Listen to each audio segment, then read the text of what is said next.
Morning board, 7:40. Pasok na tayo kay na Boss RJ. Pintura tayo pare, firewall. Day 2. Dito na tayo job site. Ito nga pala yung ginagawa namin. Dito kami sa bubong. Ito siding lang, waterproofing. Nakita nyo naman yung preparasyon niya nandyan. Ito, reminder natin. Tapos nilinisan. Tapos minasilyahan natin ng A&B epoxy. Kasi ito na yung naging outcome niya. Ayan. First coating pa lang to. Ang plano namin dito, gagawin namin 3 coating. Tapos kukulayan natin siya para secure na secure yung mga waterproofing natin, tsaka yung mga bitak-bitak niya masiksikan talaga siya. Sana makisama yung magandang panahon. Good morning Tuesday. Grind na naman tayo.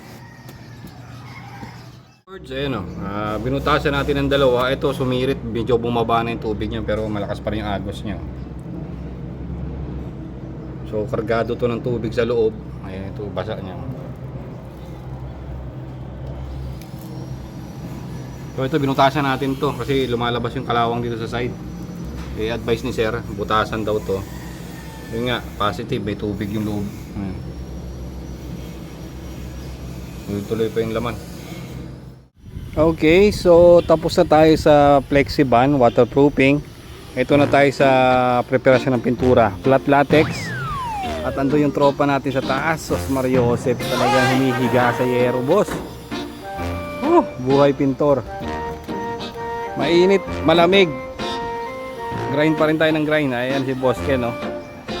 So flat latex, after ng flat latex, elastomeric naman po ilalagay natin. 3 coats po ang gagawin natin yan, 3 Flexiban, 1 flat latex, 3 waterproofing din na elastomeric na paint. Sos Mario Joseph, ewan ko na lang talaga.